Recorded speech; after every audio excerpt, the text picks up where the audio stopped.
My ex said I was too serious, and that he needed a woman who could have fun.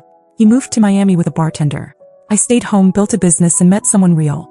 A week after I posted our engagement photos, my ex came with a bouquet of flowers and announced. The first thing I wanted to do was slap him. Hard right across that tanned, smug face of his. But I didn't. I stood there, holding the door open just enough to make it clear he wasn't invited inside, and smiled. It was Ethan. Of course it was Ethan. Bouquet of grocery store roses in one hand, sunglasses tucked into the other like he was about to step onto a yacht, not my porch. He didn't look nervous. He looked like he expected applause. Like I should be grateful he remembered where I lived. Or maybe not remembered. My parents probably gave him the address. They never really let him go, even after he dumped me and ran off to Miami with some bartender named Lexi or Lola or whatever. He said, "We need to talk." All I could think was, oh no, you need something.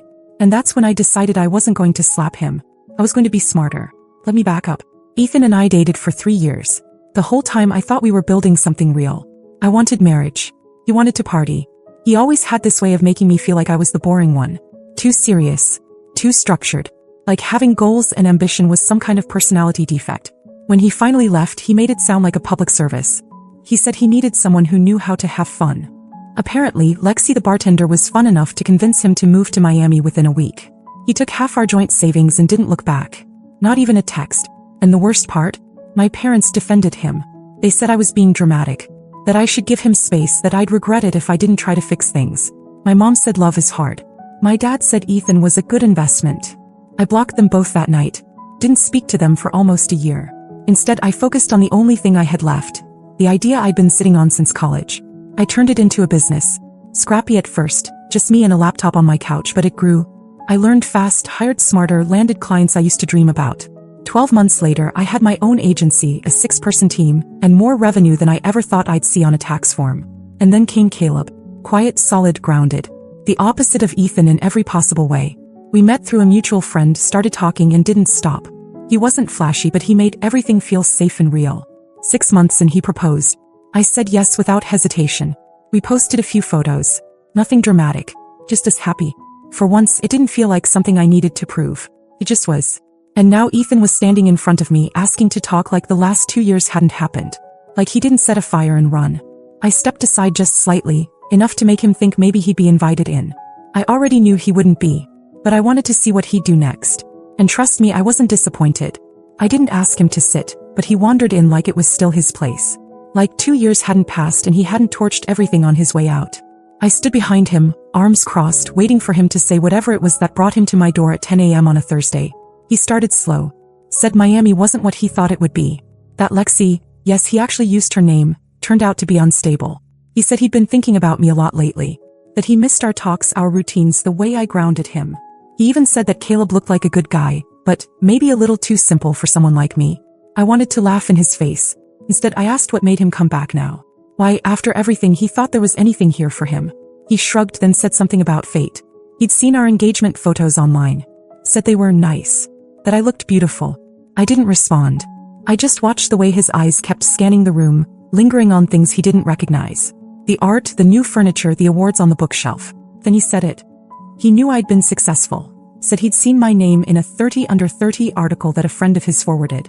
I hadn't told anyone publicly, not even my parents. But of course they bragged. They were probably still hoping I'd take him back. That's when he asked if I could help him out. He used those exact words. Help me out. Like I was a charity. Said he needed a small loan. $15,000 to be exact. Claimed he was in some trouble with back rent, old credit cards, and something about a business idea that had almost worked. He knew I had it. He looked me right in the eye and said it like we were still in a relationship and I owed him something. And I saw it so clearly in that moment. This wasn't about missing me. This wasn't about love or regret. It was about access. I was a solution to a problem. So I told him I'd think about it. Watched him light up like he just convinced me to take him back. He asked if I could send him something small right away, just to cover a few immediate things. Gas, maybe a motel. Just enough to get through the weekend. I said sure. Told him I'd Venmo it to him. He left looking pleased with himself. Still carrying the flowers, which I never touched. As soon as the door closed, I opened Venmo and sent him exactly $1. Caption: for the bottled water you should have bought instead of wasting my time. His response came fast. First a question mark. Then, is this a joke? Then a paragraph about how he was humbling himself by coming to me, how disappointed he was, how I used to be a better person. I waited. Then I typed, Come near me again or send another message and I'll post the Halloween photo. You know the one. The heels. The lipstick. That little red dress. He didn't reply right away. But I knew he remembered. Everyone who was at that party remembered. He thought it was hilarious at the time. Well, probably not so much. 2 minutes later I sent him a cropped preview. Just the dress and the heels. Nothing that would ruin his life. Yet. Just enough to send a message. This time he didn't text back. Not even a curse word. Just silence. For about 48 hours. Because 2 days later my doorbell rang again. But it wasn't Ethan. It was my parents. And they didn't come with flowers. When I opened the door and saw them standing there, my mom with her arms full of judgment and my dad already scowling, I didn't even ask what they were doing. I just stepped aside and let them in, mostly because I knew they weren't leaving without a scene, and I wasn't in the mood to have that scene on my front lawn. The moment they were inside, my mother started. No greeting. No how have you been. Just straight into the monologue about Ethan. Apparently he'd gone to see them. Told them some sad little story about how he was trying to make things right, how he came to me in good faith and I humiliated him with that Venmo stunt. My mom looked at me like I was a criminal. She asked if I really sent him $1 with that kind of message. I didn't say yes. I didn't say no. I just smiled. That was enough for her. She said I'd become bitter. That success had changed me. That I used to be sweet and generous and now I was just cold. She said the word like it tasted bad. Like it wasn't the result of everything I'd survived but a personal failure. A character flaw. My dad jumped in. Said maybe I was rushing into marriage with Caleb just to prove something. That Ethan had his faults, sure, but he came from a good family. That I could have had a real life with him. Travel, status, influence. He actually said, you're not just marrying down, Olivia. You're shrinking. That's when I stopped trying to be polite. I asked if they'd always thought this way. If they ever believed in me or if they just saw me as someone to trade off like a business deal. My mother looked genuinely confused, like she couldn't see why I was upset. My dad? He just stood there with that tight, disappointed look like I was some underperforming asset. I told them about everything. The cheating. The money he took. The way he treated me like I was an anchor, not a partner. And still they defended him. Still they said he was trying now. That people make mistakes. That he was a man under pressure. That I needed to show some compassion. And then my mom said the line that broke whatever was left between us. She said, you're being selfish. Not Ethan. Not them. Me. For cutting off a toxic man. For building a life without their approval. For refusing to let someone use me again. I was selfish. I walked to the door and opened it. Neither of them moved. I told them I loved them once, but that I wouldn't allow them to poison what I'd built. I said they could choose to be part of my life as it is, not as they wished it to be. But if they came here again to shame me, to push Ethan back into my life, or to insult Caleb, I'd block their numbers permanently and change the locks. They left without another word. That night, Caleb came home and found me packing. Not everything, just a few boxes. I told him what happened. Every last detail. I didn't cry. I didn't break. I just looked him in the eye and said, I want to leave. I want to start over somewhere new. With you. Only you. He didn't ask questions. He just nodded. By the weekend, we were looking at apartments in cities we'd only talked about visiting. Boston. Boulder. Asheville. Cities with color and calm. Places where people smiled at strangers and didn't ask about your resume before your name. And when we finally moved, we didn't tell anyone. No address. No forwarding mail. No photos online. Just a new key, a new chapter, and the quiet, powerful joy of knowing that I had finally fully left it all behind. It was a Sunday afternoon. Rain tapping gently against the windows, jazz humming low from the speakers, and Caleb was making pancakes in the kitchen. The kind of quiet morning that makes you believe you're untouchable. Safe. Then came the knock. Not the doorbell. A knock. Deliberate. I looked at Caleb. He raised an eyebrow. We weren't expecting anyone. We hadn't told anyone where we lived. I opened the door slowly, and there he was, thin, soaked from the rain, hair longer than I'd ever seen it, and standing like he'd been rehearsing this moment in his head for weeks. His eyes flicked past me and landed on Caleb. Caleb, bless his heart, walked up right behind me and asked, you good? Ethan smiled like we were old friends. Like this was a surprise drop-in from someone who still belonged. He didn't even acknowledge Caleb, just looked at me and said, I was passing through. Thought I'd check in. Before I could respond, a voice came from behind Ethan. Oh my God, this is her? This is Olivia? A woman. Blonde. Too much perfume, smeared lipstick, heels not made for rain. She stepped forward and looped her arm through Ethan's. I've heard so much about you, she said, already halfway into the apartment. Ethan didn't stop her. Caleb and I just stood there. She introduced herself as Marcy. She said she and Ethan had reconnected recently and decided to take a little road trip. Said she thought it would be fun to meet the infamous Olivia. Every word out of her mouth was a mixture of smug and venom. She had no filter. No tact. She walked around the apartment like it was a model home, commenting on our furniture, the smell of the place, even the color of our walls. Said she thought Olivia would have gone for something a little more modern. I told her we were in the middle of something and this wasn't a good time. That's when Ethan finally spoke. Said it'd only take a minute. Said he just wanted closure. Closure. He looked right at Caleb and asked man to man, don't you ever wonder if she's really over it? Marcy laughed like it was all a big joke. Said something about how emotional women never really let go. Caleb didn't say anything, just stepped closer to me. His presence alone changed the temperature of the room. I turned to Ethan and told him he needed to leave. No. Marcy wasn't done though. She stepped forward, too close, too smug, and said, maybe she's just mad she didn't get a ring from you first. That's when Caleb moved. Not violently. Not even loudly. Just enough. Enough to step between us, to block her view, and to make it clear this wasn't going to go the way she thought. Marcy got louder. Said I was scared. Said I couldn't handle being around real people. Then she actually said, it's obvious you're still obsessed with Ethan. That's why you keep dragging this out. And for a second, just a second, I thought I might hit her. But I didn't. I turned to Ethan and said, this is who you dragged into my life? He looked embarrassed. But not enough to apologize. Just enough to look away.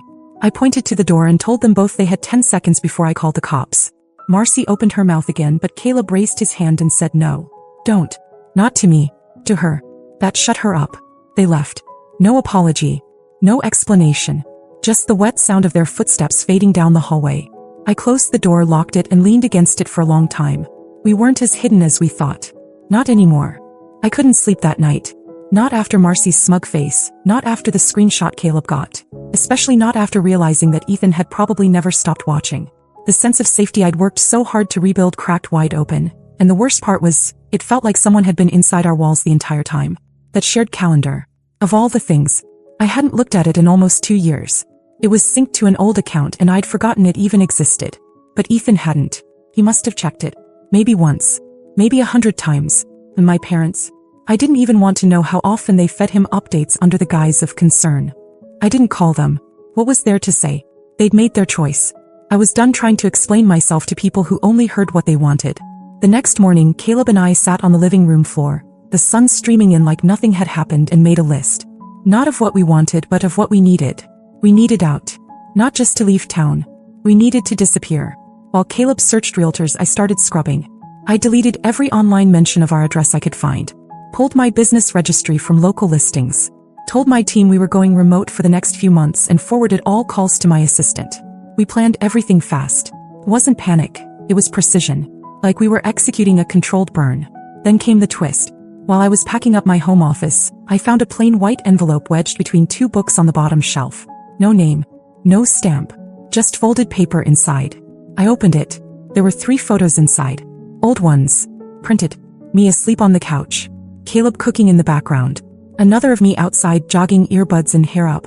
These weren't screenshots. These were taken with a real camera. And they weren't recent. They were from our first 2 weeks in Asheville.